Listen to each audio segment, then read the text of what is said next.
Benvinguts, benvingudes. Moltíssimes gràcies per ser avui aquí amb tots nosaltres. Quina il·lusió. Hola, veig cares conegudes, cares no tan conegudes. Com esteu? Moltes gràcies. Hola. Doncs benvinguts a aquest esdeveniment, una vegada més. Ens trobem aquí al Growth Mornings. I per començar, perquè no ens enganyem, és molt d'hora, aixequem la mà, ara us demanaré, farem com un petit baròmetre, aixecarem la mà qui ja hagi estat alguna vegada en un esdeveniment Growth, ja sigui el Growth, en majúscules, o que...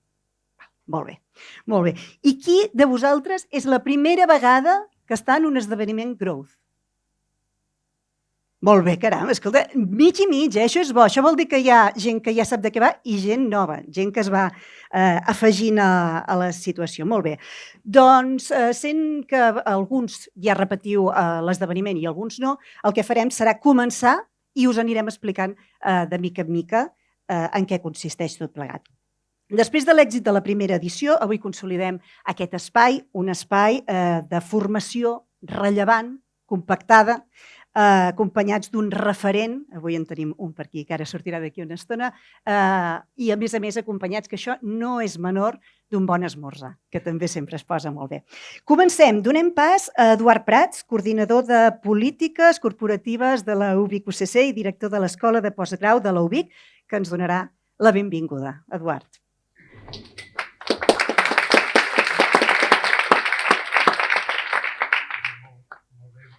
Bon dia a tothom, Teresa.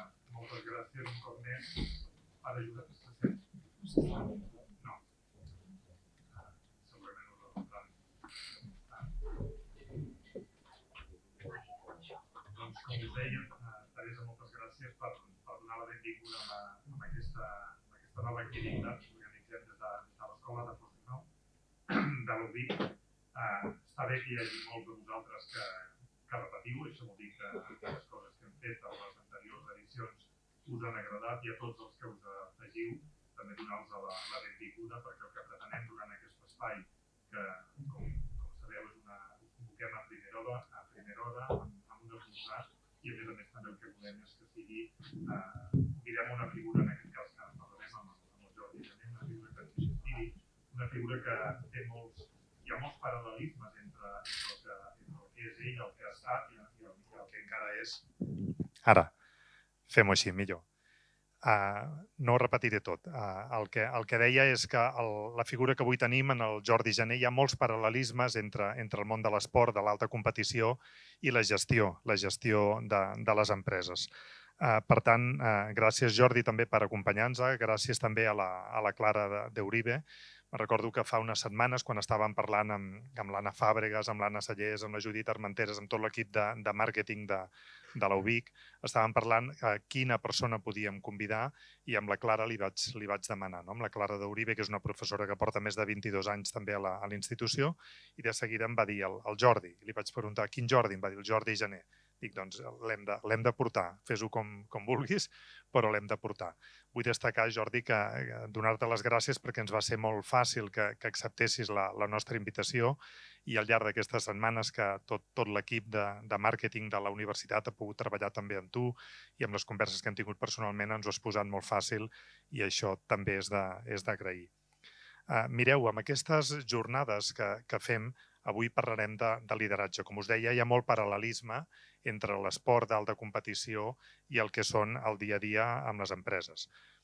Faré pinzellades, però és necessari crear xarxa. Avui, de fet, un dels objectius pel que fem aquest esdeveniment és per crear xarxa.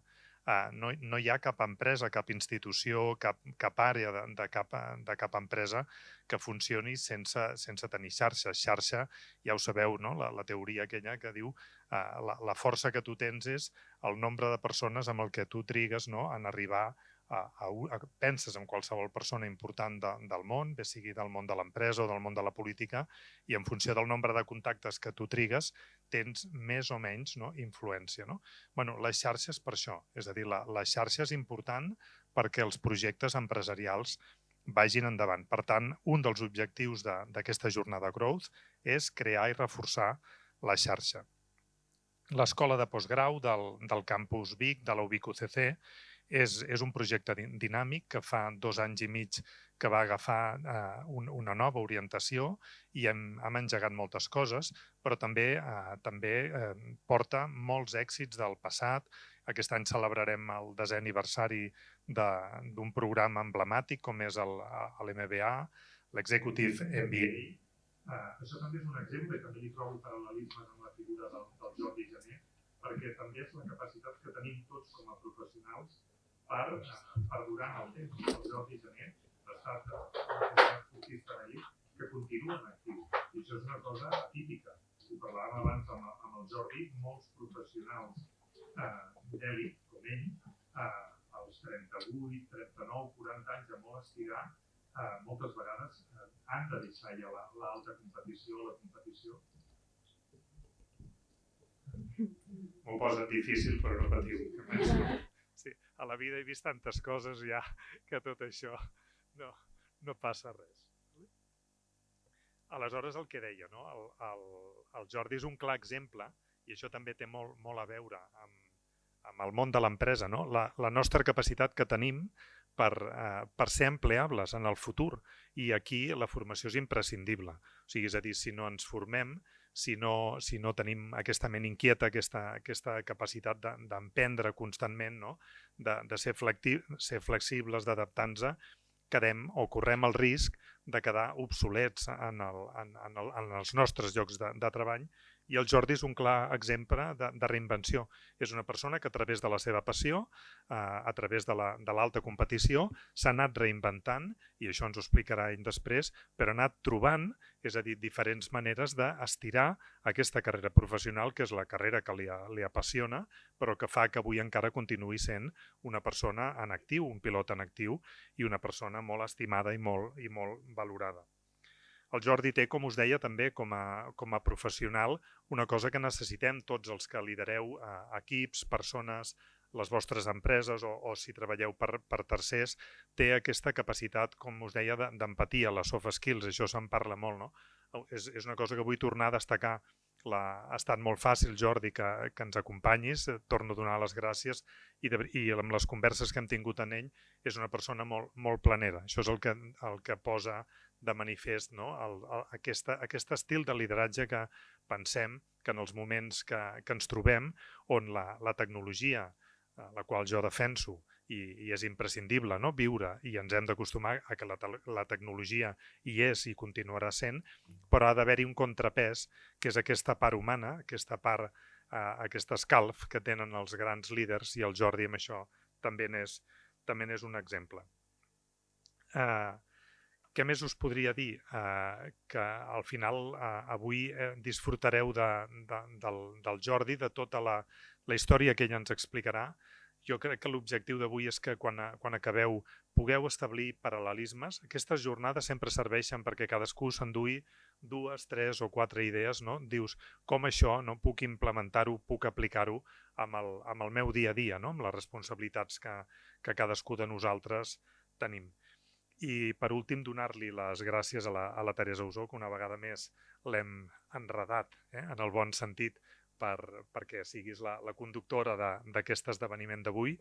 Ens ha salvat en molts casos de circumstàncies difícils, per tant la Teresa també és una persona que té un passat, i ho parlàvem abans amb ella, ja en el passat havies tingut col·laboracions en el món de la ràdio, estàs treballant a la nostra universitat, a la teva universitat, a l'UBIC UCC, a l'àrea de carreres professionals, però al final, allò que diuen la cabra sempre tira al monte, i no sé com t'hi acabes trobant, i la veritat és que ho fa molt bé. Fa pocs dies van tenir un esdeveniment on el que havia de ser el conductor de l'esdeveniment va tenir un imprevist, i en 2 minuts li vam dir, Teresa, ens has de treure de l'atzucac, i va agafar el micro i bueno, és a dir, ho va fer la mar de bé. Per tant, és un plaer, Teresa, que ens acompanyis avui també i que puguis conduir aquest acte, que ho faràs la mar de bé. I excusar per últim el director general, el Jordi Baget, i el rector, el Josep Aladi Baños, que avui, Jordi, no poden estar amb tu, els hauria agradat, però també hi ha el Marc Mussons com a gerent de la UBIC UCC, i un equip també de vicerectors que acompanyen, que et volem fer costat perquè et sentis acollit i donar-te les gràcies en nom de tota la institució per estar avui aquí amb tots nosaltres. Així és que res, moltes gràcies i disfruteu d'aquest acte que tenim i creeu xarxa, que és molt important. Moltes gràcies. Gràcies, Eduard. Jo encantada de treure tothom d'atzucacs, del que calgui, i el que no són atzucacs també. Jo contentíssima de poder estar aquí presentant, per exemple, avui això. Això d'avui, els que ja heu vingut ja ho sabeu, serà ràpid. És que a les 11 cadascú podrà tornar al seu lloc de treball, havent après alguna cosa, esperem, havent pogut reflexionar sobre una o dues o tres o moltes coses que us hagi inspirat en Jordi Jané.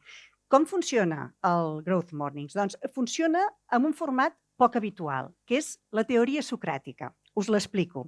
A través de preguntes, la teoria socràtica et desafia i et fa qüestionar les teves creences. És a dir, no respon, sinó que et pregunta. Sòcrates, quan els seus deixebles li feien una pregunta, ell, en lloc de respondre'ls, els preguntava. 3 preguntes, els feia 3 preguntes. La primera, és veritat? Això que em dius és veritat? Aquí buscava l'evidència objectiva, les dades. Després els preguntava, és bo això que em planteges? I d'aquesta manera buscava la moralitat, la bondat de les creences. I la tercera pregunta, és necessari? Tot això que m'expliques, és necessari pensar-ho, dur-ho a terme? Avui totes aquestes preguntes ens les contestarà Jordi Jané, una figura destacada en el panorama automobilístic espanyol i internacional, i tindrem l'oportunitat de, com deia, reflexionar amb la música de Raimon Galve, que entre reflexió i reflexió ens farà petites peces musicals que ens ajudaran a parar un moment, que a vegades anem molt de pressa, parar un moment i a pensar sobre el que ens explica en Jordi. Ara vaig a presentar en Jordi Jané. Em poso aquí al faristol per poder-ho llegir bé. Jordi Jané ha estat un referent en múltiples disciplines, des del kàrting fins als turismes i els vehicles elèctrics, marcant èpoques amb la seva constància i èxits. Amb només 16 anys, jovenet, debutava com a campió d'Espanya de kàrting. Després d'imposar-se a la Fórmula Fiat i a la Fórmula Ford, Jané va competir en l'àmbit internacional en Fórmula 3 i Fórmula 3000. I F3000, perdó. Abans d'entrar he hagut de demanar-li com es deia, perquè jo no en sé gaire de motor. O sigui que espero estar-ho dient bé. I després d'això va fer un any de proves en Fórmula 1. La seva relació amb els cotxes de turisme va començar després de proclamar-se campió d'Espanya de turismes amb Audi.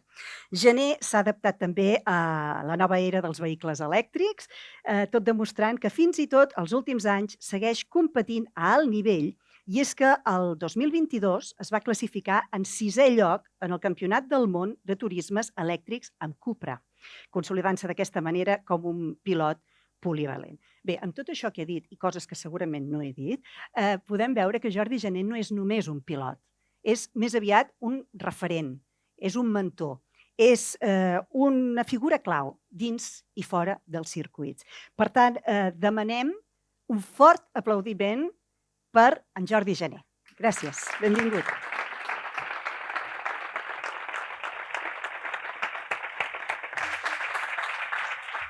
Hola, bon dia. Bueno, merci per convidar-me. Abans de tot, per mi ha estat un plaer venir aquí a fer una presentació o una xerrada diferent. Normalment, quan faig una comunicació, parlo dels cotxes, del món dels cotxes, però no amb aquest format. No m'havia fet mai basant-me en les 3 preguntes socràtiques. Llavors, intentaré que sigui amè. La part meva és la part més esportiva, però, com estàveu dient, hi ha moltes parts que la part de l'automobilisme no deixa de ser una part que són empreses. Empreses que regeixen amb pressupostos, empreses que poden assimilar-se molt a les empreses que teniu o per les quals treballeu. Llavors, salto una miqueta. Aquí ja m'hem presentat. Veieu que porto 40 anys, ja soc una mica gran, però segueixo tenint la sort de dedicar-me al que a mi més m'agrada. I en quant a les 3 preguntes, la primera, la pole position de lideratge. Quines són les variables que et poden fer guanyar? Ho veureu molt bé quan veiem si és veritat. Si és veritat que necessitem tenir un líder. Tenir un líder amb un equip de carreres per mi és bàsic, perquè aquesta persona és la que té que cohesionar, és la que té que, en moments a dintre del món del motor, prenem decisions en dècimes de segon. Hi ha moments que després us passaré un vídeo del que és una sortida, i veureu que per més que planifiquis, que vulguis fer una planificació, si surto sisè, surto quart, surto primer, sé qui tens al costat, analitzes una miqueta qui tens al teu voltant, i busques que planificar què faràs quan arribi la primera curva, però després de la primera curva ve la segona curva.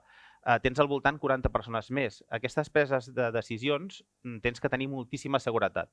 I un líder és la persona que té aquesta seguretat, que sap transmetre aquesta seguretat i que sap veure que aquesta presa de decisions et configura una miqueta el resultat que tindràs esportiu, però en el món dels cotxes també t'hi va la vida dintre. Si prens una decisió errònia, pots perdre no només una cursa, sinó que et pots acabar fent mal. Això fa que tinguis moltíssima pressió al damunt. Quan us passa això en una empresa, també tindreu moltes coses a decidir. Avui en dia teniu xarxes socials. Qualsevol error en una comunicació en una xarxa social us condiciona realment la imatge de l'empresa. Teniu que prendre decisions de cap a quin cantó decideixes apostar els teus productes, si vas més per preu, si vas més per qualitat, si vas més... També teniu aquestes decisions que prendre i al final el bon líder, el bon CEO, el bon propietari de l'empresa és el que les pren ràpid, que les pren bé, no s'equivoca i per fer això tens que tenir una sèrie de requisits.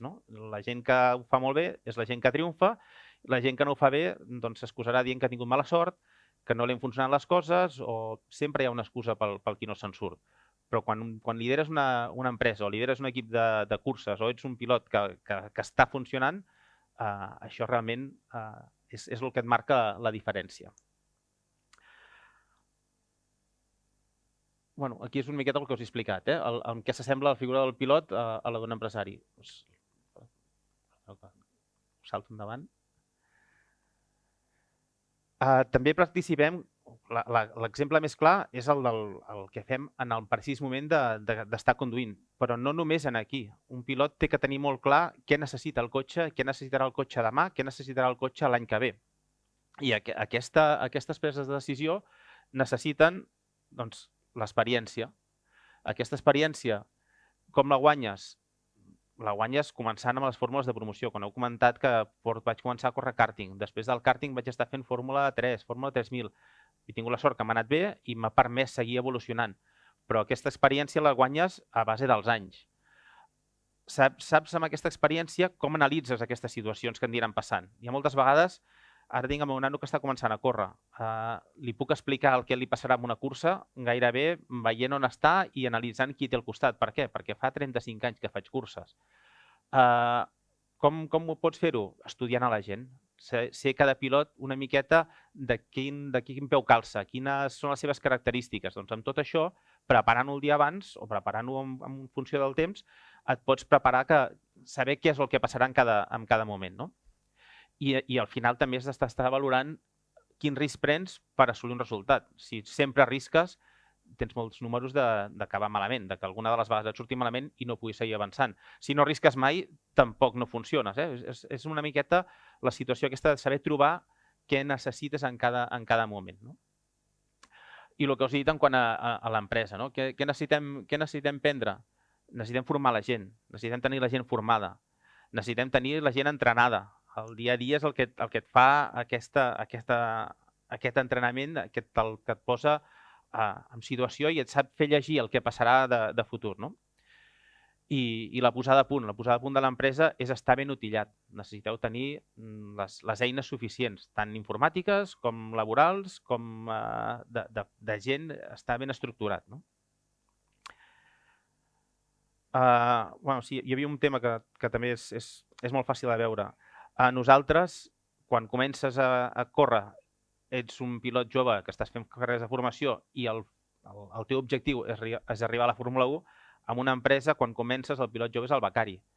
I l'objectiu que tens és arribar a ser el propietari o el CEO d'aquesta empresa. En una cursa i en una empresa tens molts moments que poden ser gairebé iguals.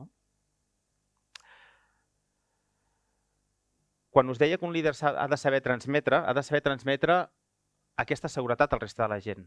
I la millor manera és demostrant que te'n surts i creient-ho tu mateix. Si no tens aquesta confiança en tu mateix, no et funciona. No et saps per què, però no et quadren les coses.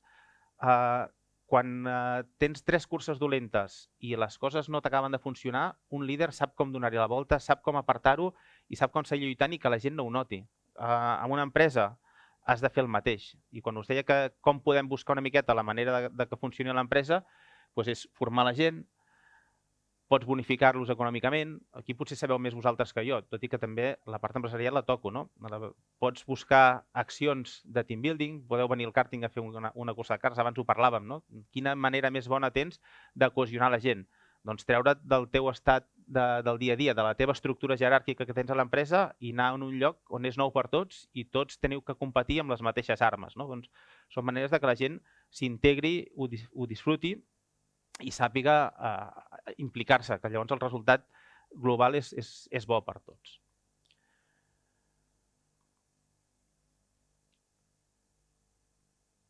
Ara sí que us passaré, quan us he parlat abans de les decisions que prenem, sobretot les que es veuen més clares, us passaré un vídeo del que és aquí. Això és una sortida de Fórmula 1, Veureu una miqueta, aquí això és el Fernando Alonso i és a Abu Dhabi. Està sortint a darrere i té 4 o 5 cotxes a davant i té 25 cotxes al darrere. Si veieu la situació que es troba i com s'ho troba, té que prendre decisions, us aniré radiant una miqueta. Ha arrencat prou bé, sembla que el cotxe davant se li està frenant, diu, si em poso per dintre, què passa? M'ha tancat. Això no s'ho esperava, ja no l'he pogut avançar. Aquests dos es toquen, aprofita el fet de, ja que no has pogut fer una decisió en un principi, no la prenguis errònia, no et precipitis. Això li ha permès d'adelantar un cotxe més. El cotxe que té davant, si no m'equivoco, és el Sebastian Vettel. Ve una recta, no està prou a prop per acostar-s'hi, doncs s'espera i prepara. Fixeu-vos que s'ha posat una miqueta més a dins, va sempre buscant una posició diferent, fer coses diferents del que fa el reste de la gent. Entrar obert per poder sortir accelerant una miqueta més bé. Ve una recta ràpida, veureu que aquí tens uns segons per pensar, però estàs anant a 300 i pico per hora, el quart et va a 1000 per hora. La curva següent és d'esquerres, doncs què fa? L'amaga per tirar-se a l'esquerra. El Vettel el tanca, diu, perfecte, cap problema. Tu tanques, doncs jo em fico per fora i què faig? Preparo la següent. Fixeu-vos que s'ha anat molt lluny, que la següent curva surt més ràpid. Això el Vettel també, si et fiques al lloc de l'altra empresa, del Vettel, diu, no et deixo passar i et tanco. Diu, doncs tanca'm, que ja m'aprofito del teu error. I aquí li fa una frenada espectacular. Això són decisions que prens a 330 per hora, que t'hi va la vida i t'hi va el que et contractin l'any que ve. No? Què vol dir? Has de tenir moltíssima seguretat, has de creure molt en tu, has d'estar molt ben format i has de tenir aquesta capacitat per arrastrar el reste de la gent. Quan funciones així i els pilots, els mecànics, els enginyers ho veuen, el líder realment s'està posicionant i està demostrant que ho val. No tothom val per fer això. Tots els pilots que estaven en aquesta prova realment són pilots molt bons. Tothom que arriba a la Fórmula 1 és un mega crack. Però un líder de veritat n'hi ha poquets. Aquí heu vist el Fernando Alonso, després us parlaré d'algun altre pilot que és un líder. Un altre exemple, ara ho comentàvem fa un segon, és el Max Verstappen. El Max Verstappen ha guanyat 4 anys seguits al Mundial de Fórmula 1. Els 3 anteriors tothom deia, clar, que porta un cotxe que és superior als altres, és molt fàcil. Aquest any no. Aquest any el cotxe que porta ell, ja us dic que no és el millor cotxe de la graella, però sap liderar, sap quan té que apretar, els seus mecànics són els que fan els canvis de roda més ràpid, sap que quan tenen que jugar-se-la ell no fallarà i la gent l'apoya. Per aquí és on t'has de guanyar el lideratge, no només fent els moments molt top i quedar molt bé, sinó que això s'ha de demostrar el dia a dia i s'ha de demostrar cada cursa i s'ha de demostrar també quan no estàs dintre del circuit. Quan estàs entrenant, quan estàs tractant amb la gent, és quan realment demostres si ets un líder i si aquest líder val i aquest líder arrastra el reste de la gent. Un equip de Fórmula 1 són unes 300 persones. Doncs que aquestes 300 persones creguin, empatitzin amb ell i s'impregnin d'aquestes ganes de fer les coses bé, ho fa quan veus moments com aquests que realment funcionen així de bé.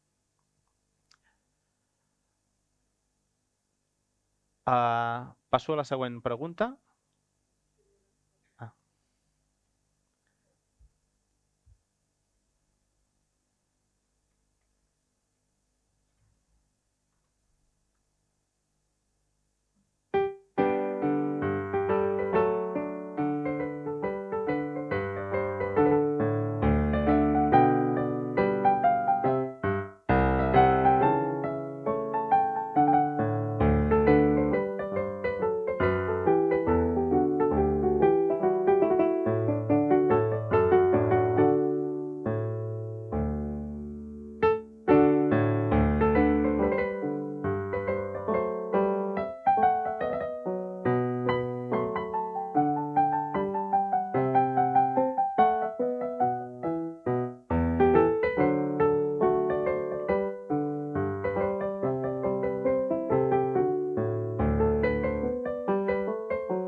La següent pregunta socràtica és si és bo.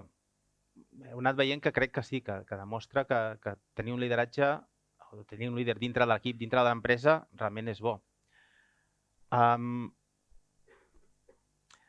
Quan va més enllà de les carreres, com podem assegurar que el lideratge sigui bo per tots els membres de l'equip?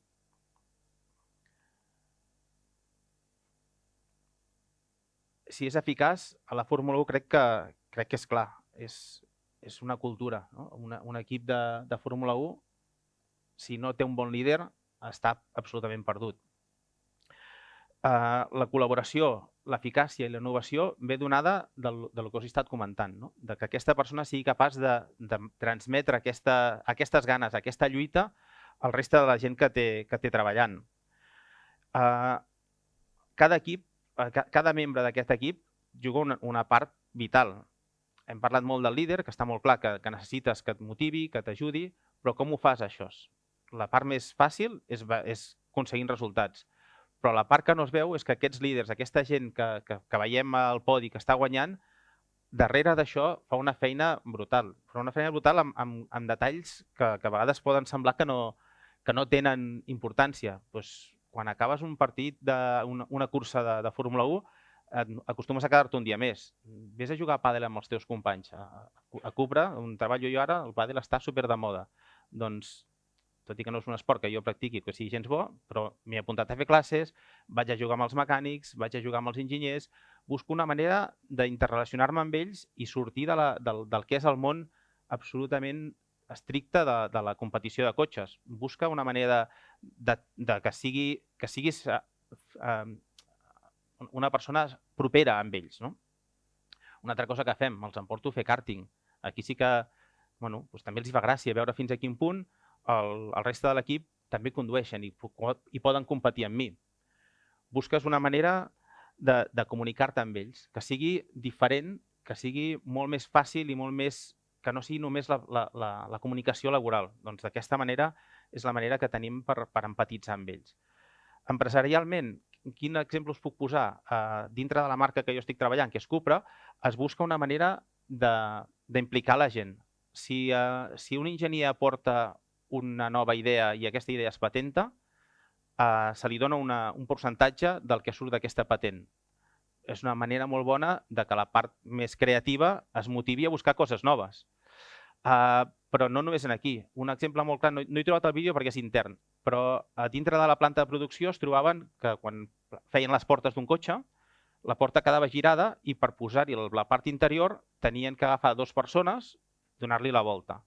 Doncs una d'aquestes persones que estava allà tot el dia fent aquest gesto, com la pel·lícula de Charles Chaplin de girar una peça, va dir, ostres, i si fiquem un pal tan simple com un pal amb un ganxo al final de la línia que li doni la volta sola a la màquina, a la porta? I dintre d'una planta supermoderna, amb 1.000 robots, amb 1.000 cotxes que corren sols, hi ha una línia de producció amb un ganxo que li dona una volta a una porta. I això va ser una idea d'un dels treballadors que estaven allà girant-ho manualment. No? Per què aquesta gent es motiva d'aquesta manera? Perquè hem trobat el punt de buscar que no només sigui entro a treballar a les 8, surto a treballar a les 6 i faci 27 peces o en faci 32, jo funcionaré igual. Impliquen a la gent. I això crec que dintre del meu grup, dintre de la marca que estic, es fa molt bé. Tant a la part d'enginyeria, tant a la part des de la persona que està treballant a la línia, es busca sempre que hi hagi una implicació. I penso que és bo i funciona aquest lideratge. Ara us parlaré d'un cas molt concret. T'agradi o no t'agradi el món del motor, el Michael Schumacher és una persona superconeguda. És qui ha guanyat més mundials de Fórmula 1, qui ha tingut la mala sort o diguem-ne, fins i tot la part èpica d'acabar com ha acabat, que no està, perquè pobre home no està, i això fa que sigui una icona dintre del món de l'automobilisme. I ell ha sigut sempre un enllaç, no? És una persona que s'ha pogut transmetre allà on ha estat el que necessita per guanyar. I com a líder jo crec que és l'exemple perfecte. Quan va entrar a Ferrari venia d'una època llarguíssima que no se'n sortien, que no hi havia manera de que aconseguissin cap resultat. Va ser entre ell i van guanyar. Però per què va guanyar? Si ho analitzeu bé, va dir, val, Ferrari, et fitxem, val X milions d'euros, tenia la figura que volem. però ell volia el seu equip i es va portar el Ross Brown i el Jean Todt, dos figures també, dos líders dintre d'aquest sector. Va juntar tot això, van guanyar 8 mundials. Però el Schumacher, us posaré un exemple molt tonto, sabia el nom del cuiner, sabia el nom de qualsevol mecànic. Quan va arribar a Ferrari era un equip italià, els mecànics es menja una pasta, si mai aneu al circuit i teniu la sort d'anar a Ferrari i us donen de menjar, és espectacular com es menja. Però es menjava pasta i sempre hi havia vi. Els mecànics podien prendre una copa de vi. Quan va arribar ell allà va dir, s'ha acabat el vi. S'ha acabat el vi? Revolució. No pot ser, nosaltres tota la vida hem fet això, només ens prenem una copa a l'hora de dinar, ningú va begut a l'hora de treballar. Va dir, jo no pujo un cotxe que hi hagi una persona que hagi tocat una copa de vi. Això fa molts anys, quan no avui en dia s'entén i és perfectament assumible que don't drink and drive. Però aleshores va ser una revolució Ferrari. Què va fer el Schumacher a final d'any? Els hi va portar una caixa de vi a cada mecànic. A cada un dels integrants de l'equip, ell els hi va portar una caixa de vi. Un líder té aquests detalls, un líder motiva la gent d'aquesta manera. I això, Schumacher, era una passada. Era un tio, si el trobaves dintre d'un circuit és que ni et parlava. Però en canvi, jo vaig tenir la sort l'any que vaig fer de pilot de proves a Benetton, ell estava a Benetton. I un dia li vaig presentar al meu germà, que aleshores el Marc estudiava... És dels pocs pilots que ha aconseguit treure's una carrera universitària i ser pilot de Fórmula 1. Perquè és un tio treballador, cadascú té les seves virtuts i el Marc té aquesta virtut, que és una persona que treballa molt, que s'ha guanyat molt les coses. I com que estava a Buckingham, no tenia res més que fer moltes tardes, quan sentia sorolls de Fórmula 1, Buckingham està al costat de Silverstone. Quan sentia motors de Fórmula 1, ell s'anava al circuit. Li vaig presentar un dia en el Schumacher. Doncs des d'aquell dia, quan veien el Marc, passa a l'equip, entra a dintre. Ostres, és una persona que sabia empatitzar en els moments que calia empatitzar. Doncs això per mi és un líder bo i és un líder que aporta molt en l'equip. I són aquests detalls. A part, pujant al cotxe, una bèstia, un monstre que desintegrava els seus companys d'equip, que no deixava una cursa per guanyar, que si podia fer 24 pole positions de 24 curses les feia. O sigui, era un killer. Però era un killer que sabia qui tenia que motivar, com els tenia que motivar i aconseguia rodejar-se de la gent que necessitava en cada moment, ni més ni menys. No feia venir ningú perquè sí. Si va portar el Ross Brown és perquè sabia que era el millor gestor.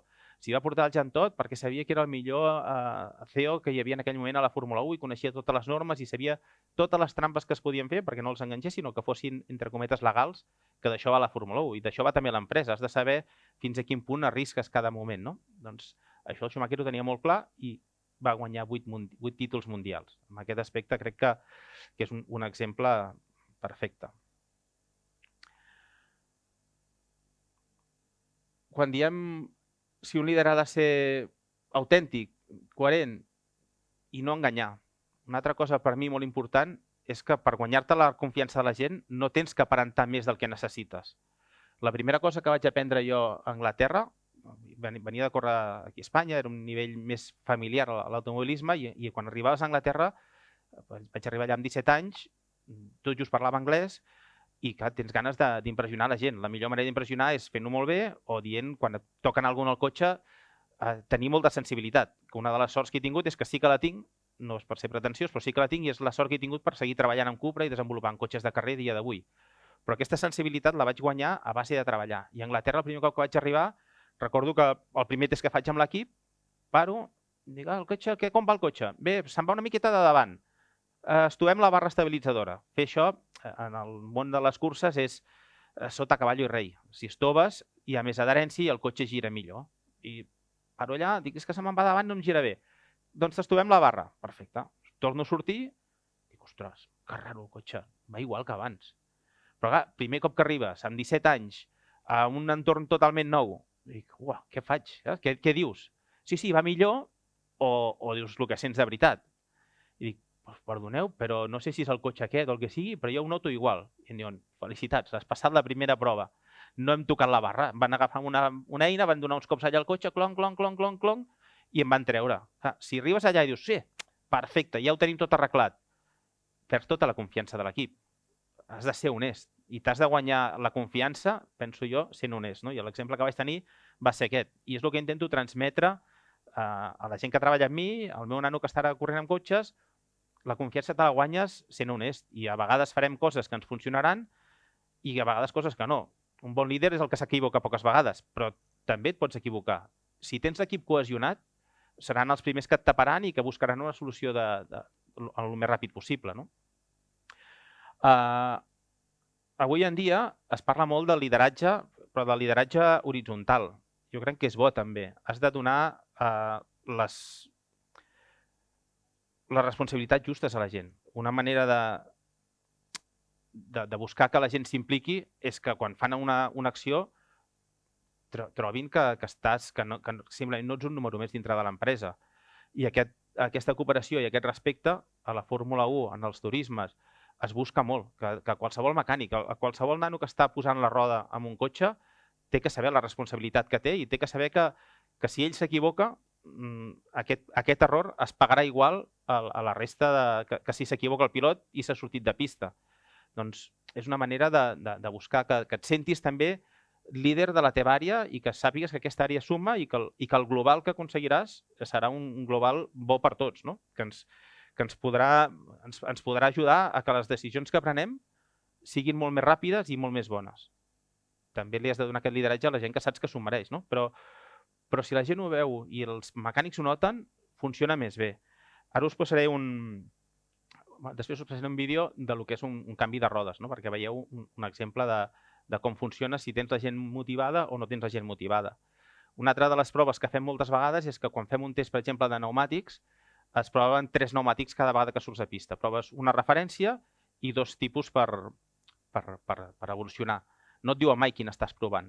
El mateix, si et proven un pneumàtic que tu no saps que és més ràpid o que és més que dura més o que dura menys, o que tots aquests testos has de tenir aquesta fe amb tot el teu equip i saber que cadascú qui aporta et sumi en el teu bé, que serà al final el seu bé. No? I us passava un parell de vídeos ara de què passa quan algú s'equivoca. No? Aquí tenim un cas, abans es ficava gasolina, la persona que està muntant el dipòsit no l'ha posat en el moment que tocava. El resultat ha sigut que el cotxe no es va passar res, el pilot es va escalfar una mica, anem molt ben protegits avui en dia, però un error d'un mecànic a l'hora de posar la manguera, l'error que va sortir va ser aquest. No? Si us passo el següent vídeo, veureu, no sé si em canviarà, aquí. Això és un error, una falta de motivació o una falta de lideratge de 2 o 3 persones alhora. Això és una cursa que van entrar 2 cotxes de Fórmula 1 a fer el canvi de pneumàtics. Va entrar el primer, ho tenien més o menys preparat, 2 segons, que és el que més o menys es triga, i entrava el segon. Però aquí no hi havia un líder, no hi havia el responsable d'estratègia, no estava. I van començar a sortir pneumàtics i no sabien quin pneumàtic tenien de posar. Quan una cosa té que durar 2 segons, aquí el Russell anava primer. Tenia que fer primer perquè el seu company, el Hamilton, tenia que fer una altra parada encara. Poses el pneumàtic, no tens el pneumàtic, ja l'han posat, l'han tret, no, que ens hem equivocat, que tots van radiats. No, espera't, ara el treuen. Un error com aquest et condiciona que aquest pilot que venia aquí substituint per primer cop que hagués pogut guanyar la seva primera cursa, no la va guanyar. Per què?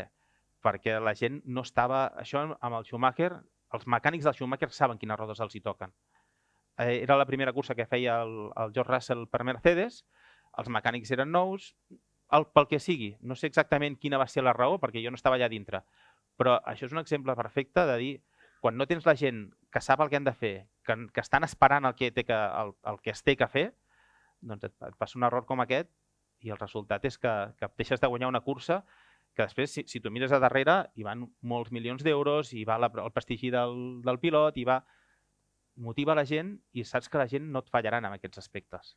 I aquests exemples a la Fórmula 1 es veuen molt gràfics per això, no? Perquè trobes una parada que tindria que durar 2 segons, doncs va trigar 1 minut i pico, o gairebé 1 minut, i aquí se li va acabar la cursa. Llavors, és bo tenir un bon lideratge? Jo penso que és claríssim. Que l'heu de guanyar i heu de ser conscients que tothom dintre de l'equip es té que sentir una miqueta líder de la seva àrea perquè tot funcioni, almenys en el món meu de l'automobilisme, és bàsic, és bo i és més que necessari. Que aquí ve lligat la següent part, que és la següent pregunta, que la farem...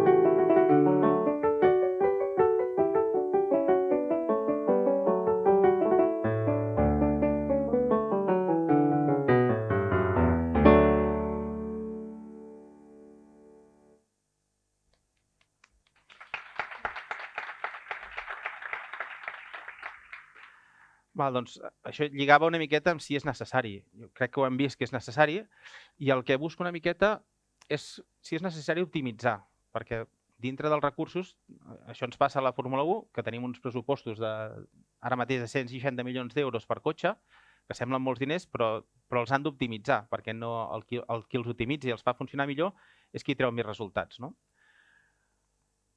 I el temps i els recursos. És una miqueta les tres coses que podreu veure com funciona. Els recursos ara mateix són limitats, necessaris, abans no ho eren, que també us parlaré un moment d'això. No? El que us deia, un límit de 160 milions d'euros que els equips fan trampes per poder-se'n gastar més. Tant de bo tingués jo aquest problema a casa meva.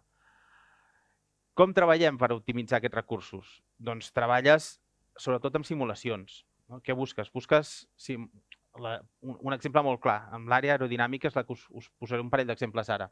Amb l'àrea aerodinàmica es treballa molt amb simulacions amb ordinador, amb el que és Computer Fluid Dynamics, amb el túnel del vent i també es treballa amb les proves en el moment d'estar a pista, que és el que es veu a vegades a pretemporada. Cada vegada menys, però es veu.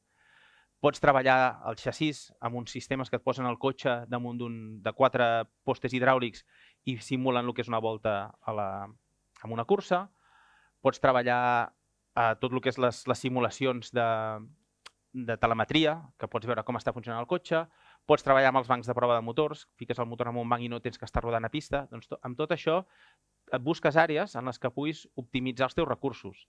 Cada empresa sí que això és diferent, no? Cada empresa ho tindrà una miqueta més marcat. Els equips de Fórmula 1 tenen auditories que els hi fa la Federació Internacional, tenen que estar oberts a tot i tenen que ensenyar tots els seus números, igual que teniu una auditoria vosaltres en una empresa, no? Tens que quadrar i no pots fer cap trampa amb els números comptables per no gastar més del que tenies. Fins i tot les vacances estan obligades. Ja sé que a casa nostra també, tothom vol agafar-se les seves 3 setmanes a l'agost i la setmana al Nadal.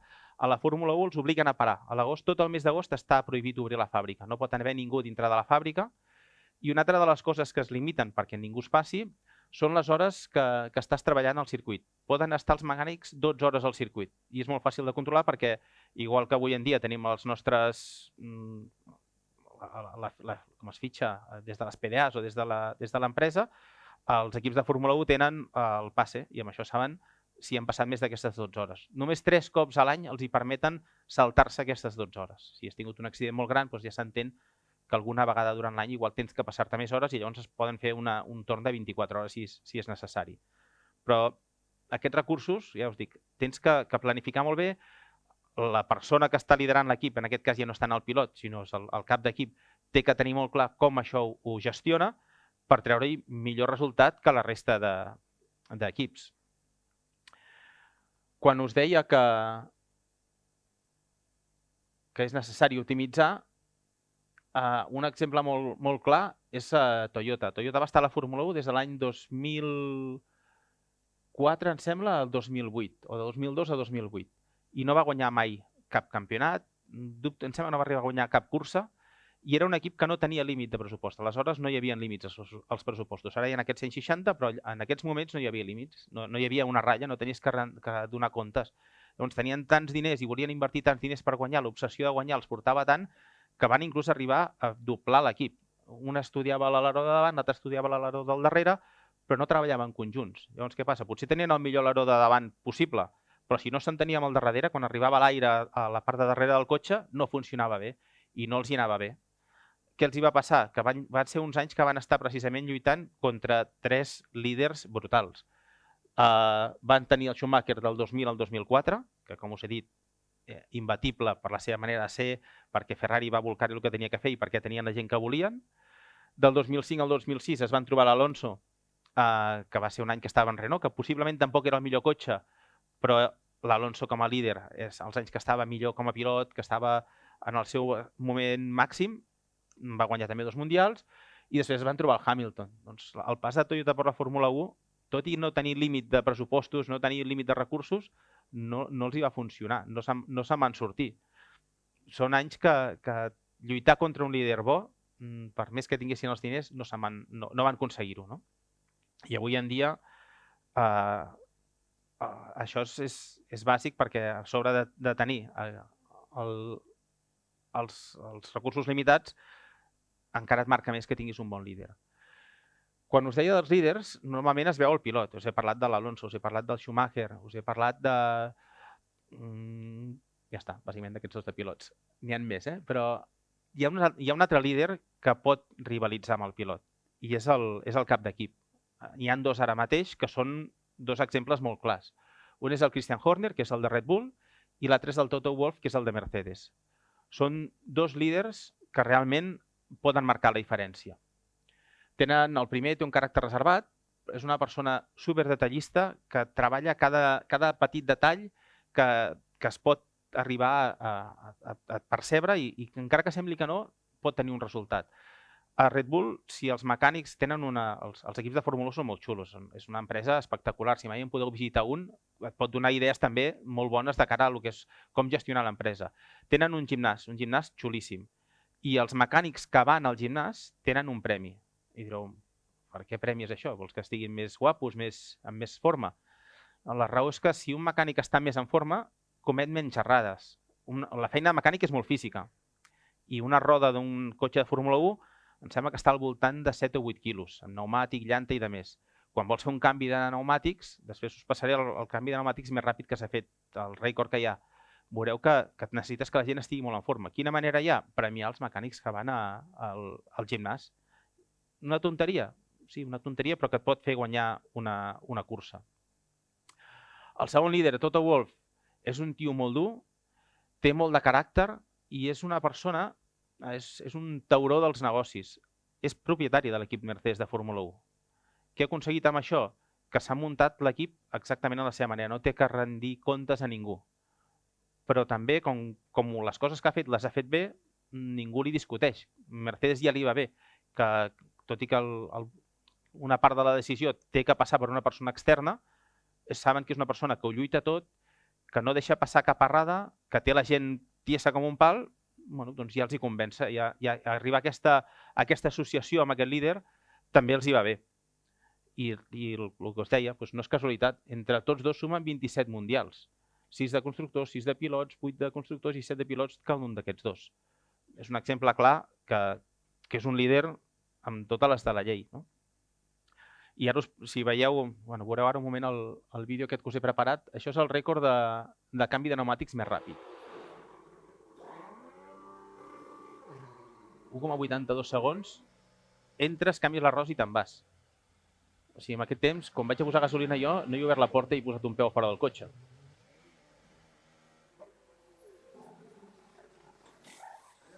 La coordinació que tenen, ho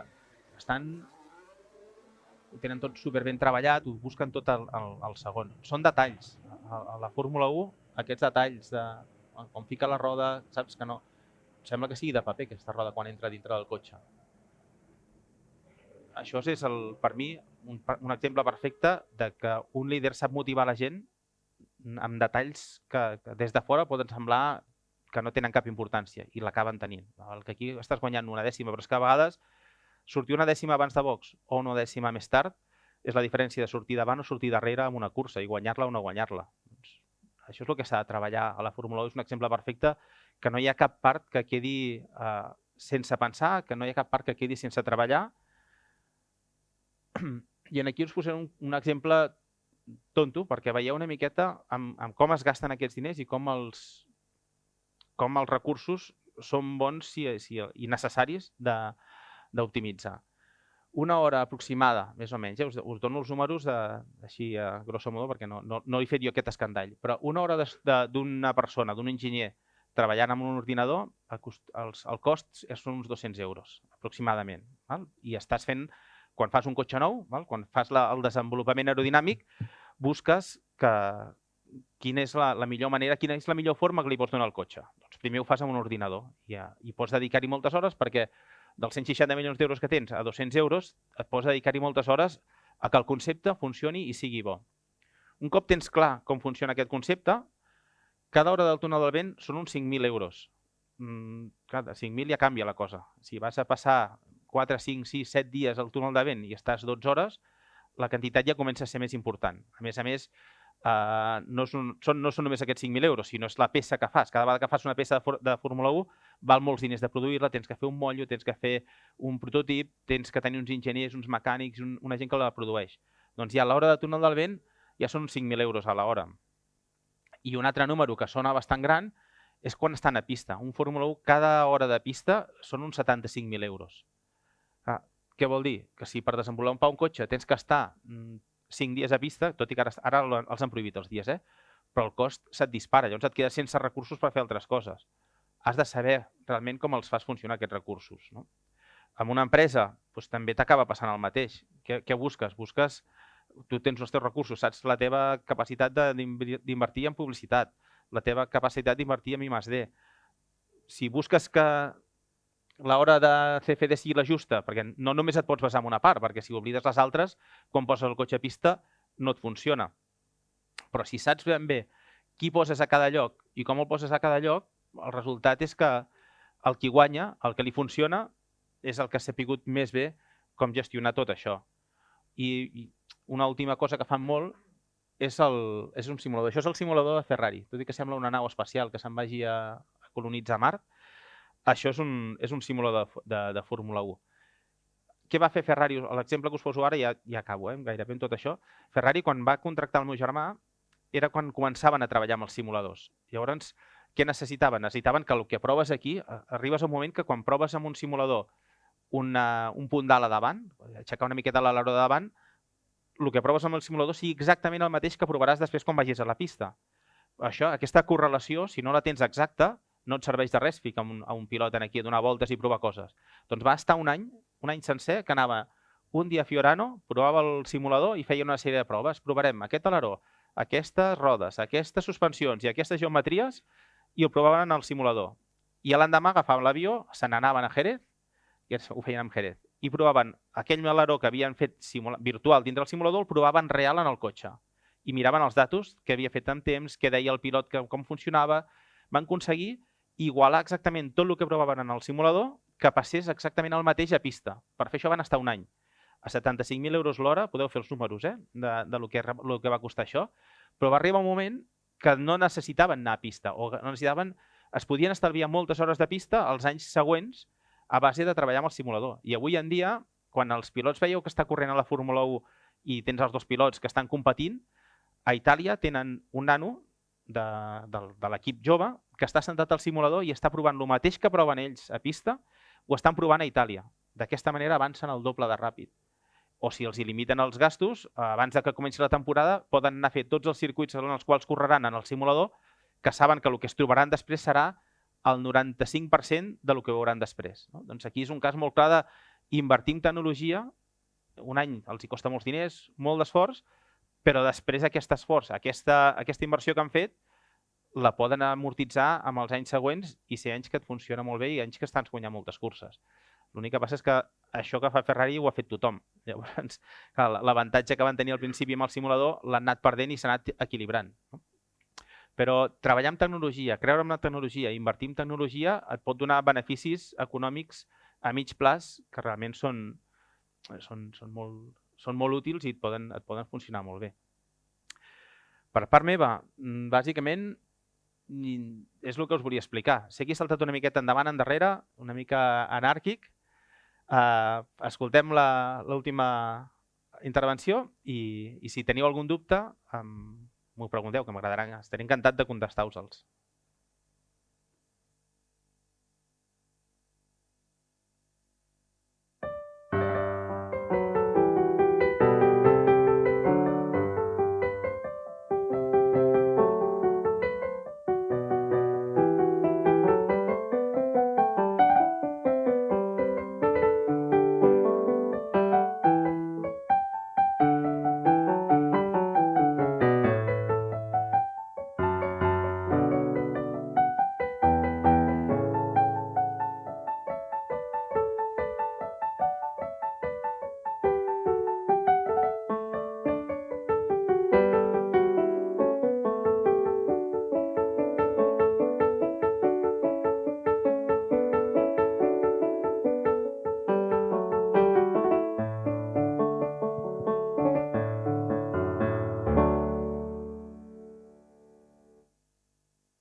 per aquests moments que ens has permès de reflexió. Moltes gràcies, Jordi Jané. Molt interessant la teva conferència, m'ha agradat molt. Tot i que jo no soc una entesa en el món del motor, ho he trobat realment molt interessant i, evidentment, això que buscàvem, els paral·lelismes aquests amb el món de l'empresa.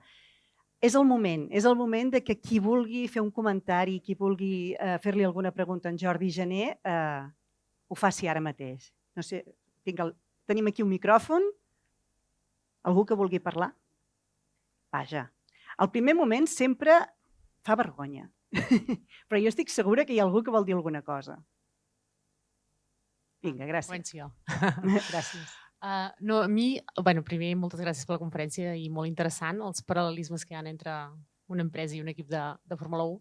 A mi m'ha sorprès molt que el líder de tot l'equip sigui el propi pilot.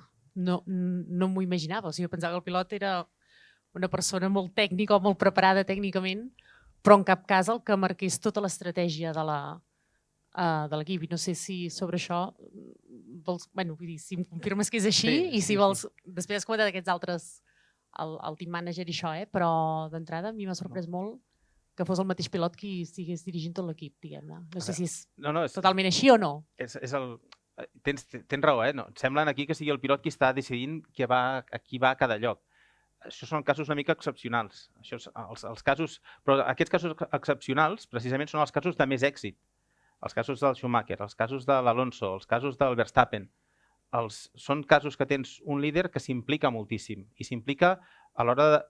Hi ha el seu director. Verstappen, per exemple, sí que té un co-líder que és qui dirigeix l'equip. I precisament aquest any hi va haver un moment de molta fricció perquè a vegades quan poses dos líders alhora costa que s'entenguin. Però s'han acabat entenent, l'any que ve seguirà a Red Bull i quan trobes aquest punt d'implicació, per això també a vegades et deia que hi ha una mica de lideratge horitzontal. Està clar que hi ha un CEO que és qui decideix la part més logística i més al dia a dia de l'empresa. Però si el pilot s'implica i sap com emputxar, com fer creure tota aquesta gent, el resultat és molt més bo. I aquí jo crec que el pilot tindria que ser una miqueta... Tot i que no és el propietari de l'equip, però en una empresa, per mi, el símil del que és el pilot, un líder de veritat, és el que és el propietari de l'empresa o el líder de l'empresa, que ha de saber què necessita en cada moment totes les àrees que hi ha a sota. I amb això, aquests casos que us he posat són els que ho tenen més clar i saben en tot moment quan han d'apretar, quan una pota els hi falla. No? Si l'equip està funcionant bé perquè la part aerodinàmica és la que tenen millor, perfecte, doncs potser falta treballar la part més mecànica de xassís o falta treballar més la part d'enginyeria, de creativitat de futur. I els pilots aquests ho noten, perquè al final són els que estan portant el cotxe, són els que porten l'empresa al dia a dia, veuen, comparen, saben veure una miqueta què estan fent la resta de cotxes i saben dir cap on han d'apretar. Llavors hi ha el CEO de l'empresa que és el qui té que contractar l'enginyer més bo o a vegades el pilot li diu, escolta, m'he enterat que aquest, perquè moltes vegades, molts tenen avions privats, però molts cops viatgem junts i viatjar un circ d'aquest de tants mils de persones fa que et trobis als aeroports, et trobes als avions i veus cadascú què està fent, què necessita i pots dir-li, fitxa'm amb aquest, que veuràs que l'any que ve ens aportarà justament el que ens està faltant. Doncs per mi aquest és el lideratge que fa el pilot. Després qui fitxa, qui contracta és el responsable de recursos humans d'aquell equip. No? Però el pilot és el que li té que... Els bons pilots són els que saben guiar una miqueta totes aquestes àrees. Cap aquí? Em pensava, perdó, he fet allò tan típic que he vist que es bellugava una mà i que volia parlar. Cap aquí.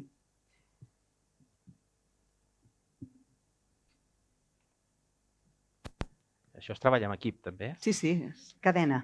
Bona, Jordi. Jo sí que sóc bastant fan del món del motor. A mi em vas pillar una mica jove quan tu estaves, diguéssim, corrent a Le Mans i tot això.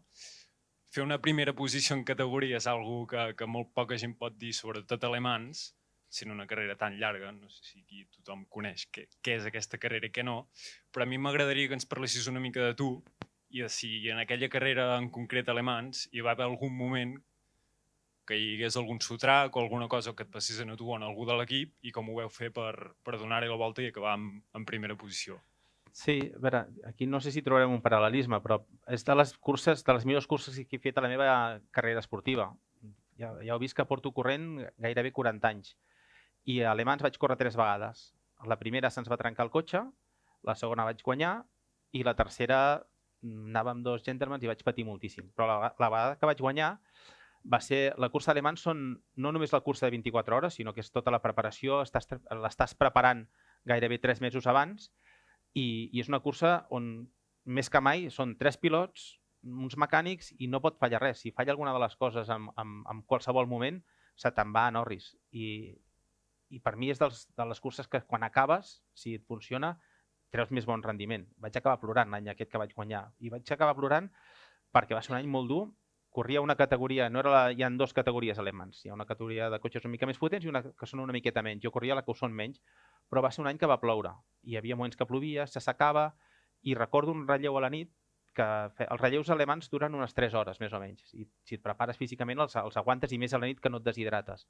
Però a la nit plovia i vaig estar rodant 2 hores i quart, que era el temps que pensàvem fer, i si ens passava alguna cosa podíem arribar fins a les 3, que és el màxim que et permeten. Doncs a les 2 hores i quart crido per ràdio, escolta'm, entro a canviar de pilot i em diu, no, pots seguir fins a les 3 hores i quart?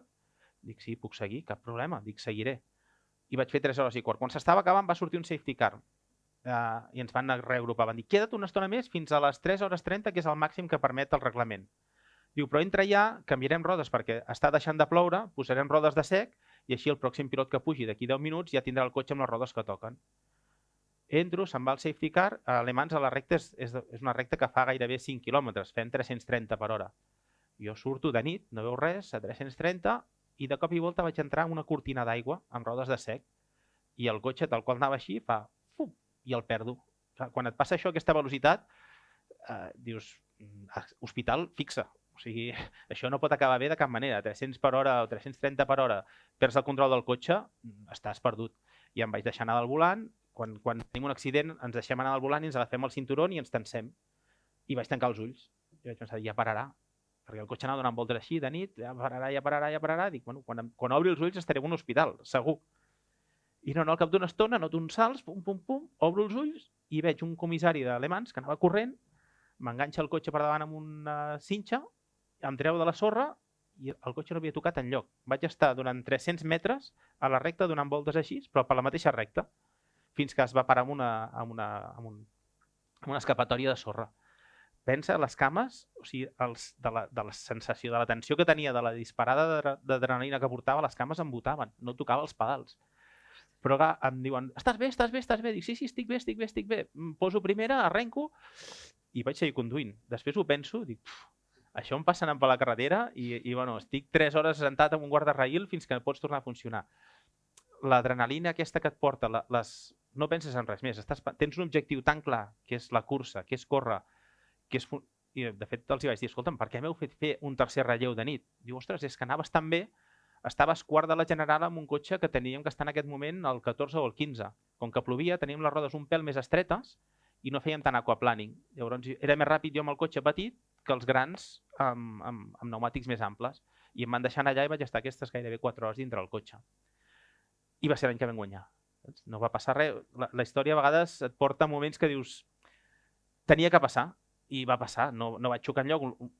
90 vegades tindré aquest accident i 89 el cotxe es desintegrarà. El Marc, el meu germà, va tenir un accident igual a 330, se li va trencar, va col·lapsar una suspensió i en comptes de sortir així, el cotxe va agafar aire i va sortir volant amunt. I va acabar a l'hospital de Saragossa i va passar-se una setmana allà tancat. Doncs a mi aquell dia, en plena cursa, no va passar res més que vaig perdre 15 segons de la cursa. O sigui, em van treure d'allà, vaig seguir corrent 20 minuts més, vaig entregar el cotxe i encara anàvem primers. I arrel d'això vam acabar guanyant. L'emoció que tens quan llavors acabes de fer una cursa així, amb aquestes 24 hores de tensió, acabes plorant d'alegria, que és una de les sensacions. A l'automobilisme normalment te'n recordes del que ha passat a l'última cursa. I quan aquesta sensació és bona, és una eufòria, que sembla que t'hagi tocat la loteria. També passa al revés, quan no et surten les coses i se t'aixafa tot, doncs estàs totalment deprimit. Però si realment tens empenta i saps transmetre a la gent que això va endavant i que no passa res, és el que us deia abans. Un bon líder, en un moment d'aquests que això no funciona, li dona la volta, els hi treu del cap a tots i, ostres, endavant, d'aquí 15 dies tenim una altra cursa i a la següent cursa hem de fer-ho millor i hem de guanyar. per mi el lideratge és aquest, no? I a les empreses us passarà el mateix. T'equivocaràs perquè la competència hi trobarà un producte que et funciona més bé, o 2 persones no t'han vingut a treballar, o... Ostres, no transmet positivisme. Si transmet una cosa positiva, les coses surten més bé.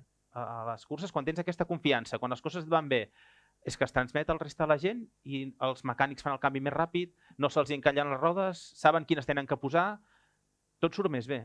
I la persona que pot transmetre això més clar és qui està allà davant, qui es veu en aquell moment, no? Que va una miqueta amb el que em deies abans de si el líder és el pilot o és el responsable o l'amo de l'equip. No? Jo crec que un pilot amb aquest aspecte, com que és el que està allà, és el que es veu, és la part més visible de la piràmide, no la més important, la més important, el mecànic que posa la gasolina també ho és, però sí que és la més visible, que és la que en molts d'aquests casos sou vosaltres a la vostra empresa, si transmets bon rotllo i ganes i empenta, jo crec que això s'encomana.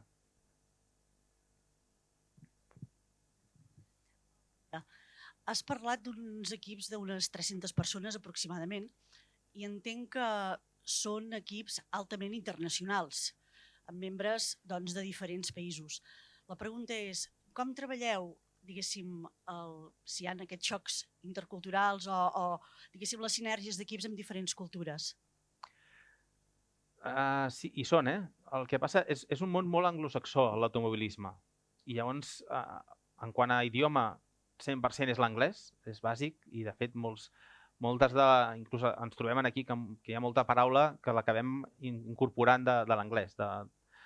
El que sí que hi ha molt canvi cultural i cada vegada més és amb religions, amb aspectes diferents, i això sí que costa una miqueta més. No és la part més gran o no és el percentatge més gran dintre de l'equip, però sí que s'integra. I el que s'està intentant integrar molt és que hi hagi més dones dintre de l'automobilisme.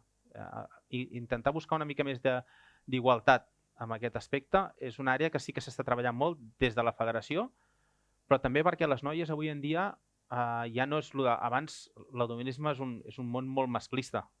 Típicament sembla que només als nois ens agraden els cotxes. I això no és veritat.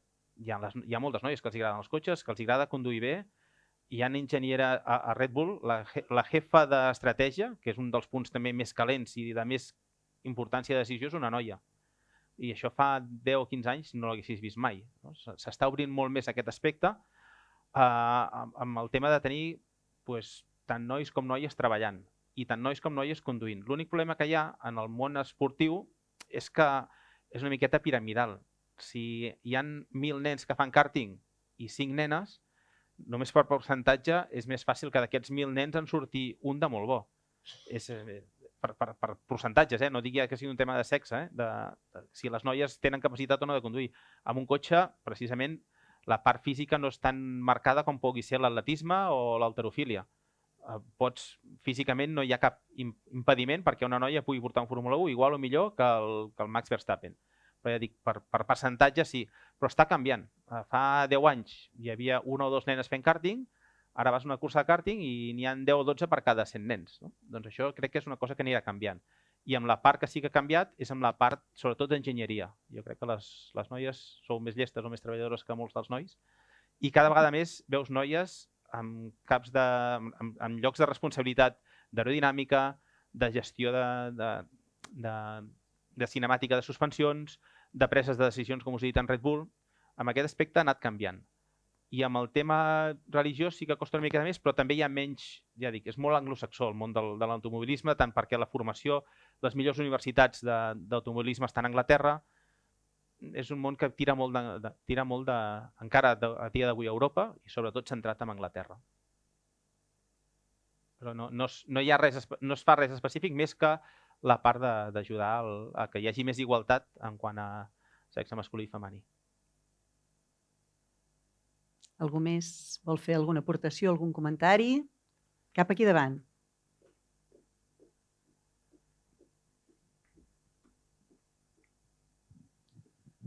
Jordi, moltes gràcies per la intervenció, m'ha agradat moltíssim. Crec que hi ha molts paral·lelismes i la pregunta que et volia fer és amb uns cotxes cada vegada més competitius, on tu dius amb pressupostos limitats i, per exemple, amb l'última slide veiem un simulador i dius totes les marques ho tenen, el factor humà. És a dir, com com creus que en els propers anys, no? amb el món de les curses, el factor humà, que també és el que aplica a les empreses, continuarà marcant la diferència.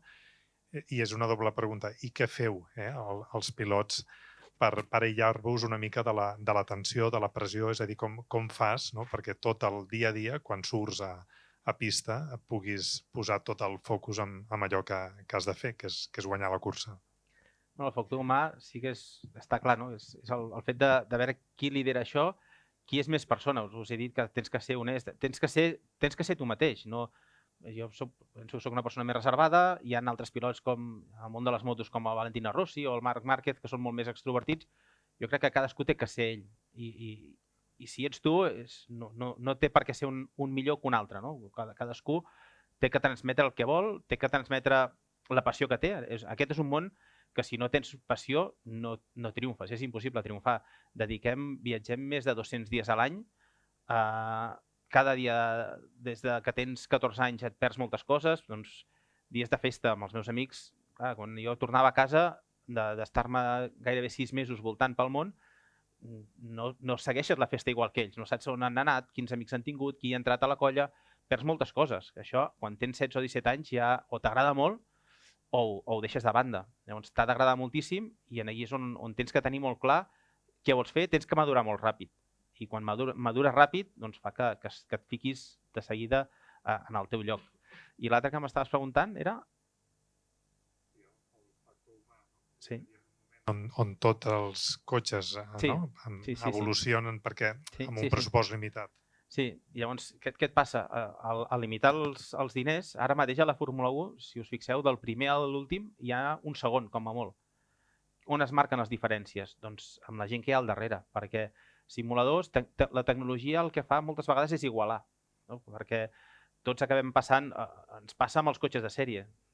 Et compres un Lamborghini, que és un cotxe que val 350.000 euros, i l'intermitent és el mateix que porto jo en el meu Cupra Formentor. Per què? Perquè la tecnologia, escales de producció, busques la manera d'escalar-ho tot perquè els números et surtin bé i perquè al final busques un producte que cost-relació et surti bé. Què pots fer diferent? En el món de l'automobilisme és tenir la gent que realment et marqui aquesta diferència. Gent que tingui la formació, que tingui l'empenta. I això per mi és el que acaba fent aquestes diferències, perquè econòmicament i tecnològicament les eines que tenim cada vegada tendeixen més a igualar-se. Doncs has de buscar això, buscar alguna que et faci diferent. Per mi una cosa molt important dintre d'un equip és tenir dos pilots, si pot ser un que sigui jove. Quan ets jove, i això em tiro pedres a la meva taulada, quan ets jove tens un impuls i unes ganes, si no la tens ja no arribes a la Fórmula 1, però aquestes ganes fan que rendeixis més. Jo l'hivern passat vaig fer el desenvolupament del cotxe que estem corrent ara a Cupra i pujava el cotxe i em treien 2 dècimes, que sembla una tonteria. I mirava on estaven i deia, a veure, per què m'has tret 2 dècimes? Jolín, era un nano jove, el que estava desenvolupant el cotxe a mi, que ha sigut campió d'Europa aquest any. I me les treia a la curva 3. Mirava què feia i jo l'igualava i feia el mateix que feia ell. Llavors, de cop i volta, me la treia a la curva 7. I, ostres, què és això? La joventut. Jo, amb 53 anys, tinc moltes ganes, segueixo conduint prou bé, però et falta aquest punx, això que dius, per què? Por no en tinc, de por no me'n fa cap de conduir, però no et surt igual, no et surt... Ara, què compensava? L'experiència. Amb l'experiència li feia que moltes de les coses que ell no veia jo les veia potser abans, perquè ja les he viscut abans. Aquesta manera de trobar la persona adequada a cada moment fa que el resultat puguis compensar coses que tecnològicament no arribes a fer o arribis abans als llocs. No? I per mi la diferència, en casos com aquests, on la tecnologia ja és tan alta i està tan igualada, la diferència l'acaben marcant les persones. Hola Jordi, precisament per això jo et voldria demanar com us ho feu, ja que el tema personal és tan potent. Entenc que en aquests equips de 300 persones la captació o retenció de talent és clau. Si podries explicar algun cas o la manera com vosaltres ho feu per aproximar-vos a un de bo de l'altre equip, algun que us hagi funcionat que li proposeu i algun que pel que sigui no heu pogut retenir i què li van proposant als altres. Per sort o per desgràcia, moltes vegades ens movem per diners. Tot i que els diners és una cosa que jo crec que a les empreses que tinc, algun cop que dic, va, agafa'm aquesta persona, fes-li una millora del seu sou perquè el tinguis motivat. els meus números em diuen que les motivacions aquestes duren 3 mesos. Al cap de 3 mesos ja s'han oblidat i estàs exactament igual que estaves. No vull dir que no s'hagin de posar els sous, clar que tots hem d'anar guanyant més, però no és només econòmic. El que passa que moltes vegades per atraure la gent, hi ha una permeabilitat de talent molt gran a la Fórmula 1. Sí que s'intenten a la gent de més nivell fer contractes en els quals tinguis que estar un any de gardening, que es diu, que no puguis treballar per un equip contrari, per cobrir-te una miqueta, no? Perquè normalment estem treballant a un any vista. Però gairebé sempre és econòmic o que et donin una responsabilitat més alta. Llavors, és el que us deia, saps ben bé, veus cada cotxe amb quines són les seves característiques més bones. En el cas de Red Bull és l'aerodinàmica. Doncs què busques? Qui són els caps aerodinàmica que hi ha aquí? I et busques la manera de fer-li una oferta i d'emportar-te'l. Que de fet aquest any l'any que ve han agafat el responsable d'aerodinàmica de Red Bull, l'Adrian Newey, se'n va a treballar per Fernando Alonso. I li han pagat una morterada de diners, però no són només els diners en el seu cas. És una persona que ja té una edat i el fan treballar al costat de casa seva. Diu, ostres, doncs guanyo més diners i treballo al costat de casa. Vinc cap aquí, me l'he importat. En el cas dels responsables de motor, Mercedes fa 2 anys tenia els millors motoristes. Doncs s'han buscat la manera de... Ferrari han agafat un i l'altre se l'han portat Red Bull perquè tenen un motor nou que és fort i busquen un... Hi ha molta permeabilitat i la busques, sobretot, el ganxo és moltes vegades econòmic. Però econòmic, si no va lligat amb una qualitat de feina o amb una qualitat de responsabilitat, els de dalt de tot és difícil, ja estan molt ben pagats. I és això, al cap de poc temps tenen clar que s'acaba. Llavors, la manera és un projecte que els emocioni, un projecte que et faci emocionar i et faci venir ganes de canviar. Amb la part de més avall, sí que a vegades també busques informació petita que saben els mecànics, però aquesta sí que és molt més fàcil. Aquí sí que és gairebé sempre, o perquè se'n van a viure a prop de casa seva, la Fórmula 1, estàs 6 mesos o 7 viatjant i llavors estàs 3 a casa. El tema d'on estàs treballant tampoc et marca tant, perquè tots viatgen. I sí que el fet de, si Red Bull em dona 1.000 euros més al mes, me'n vaig allà. I ells aprofiten aquest coneixement de petites trampes que fan, moltes vegades amb un mecànic ja te n'enteres. Però com que roda tant, és que al final jo crec que entre un 5 i un 10% de gent es va movent gairebé cada any. Bé, doncs moltes gràcies, Jordi. Ara sí que ho hauríem de deixar perquè l'objectiu és que puguin passar totes les persones. Moltes gràcies. Fem-li un fort aplaudiment. Gràcies. Moltes gràcies. Gràcies. Molt interessant. Els petits detalls sí que marquen la diferència, totalment, ha quedat molt clar. Doncs ara anem per acabar. Abans d'acabar, us volem donar una primícia a tots els que sou aquí, i és que ja tenim la data del Growth 2025, que qui porti agenda ja s'ho pot apuntar, serà el 27 de febrer de 2025. Si voleu bloquejar agendes, ja ho sabeu, us agradarà. I ara sí que ens acomiadem, podeu passar aquí al costat a fer cafè, a fer xarxa, a parlar una miqueta més directament amb en Jordi, i trobareu un plafó amb 4 preguntes vinculades a això que ha explicat avui en Jordi, perquè reflexioneu una mica sobre l'estil de lideratge que teniu. Moltíssimes gràcies i fins a la propera.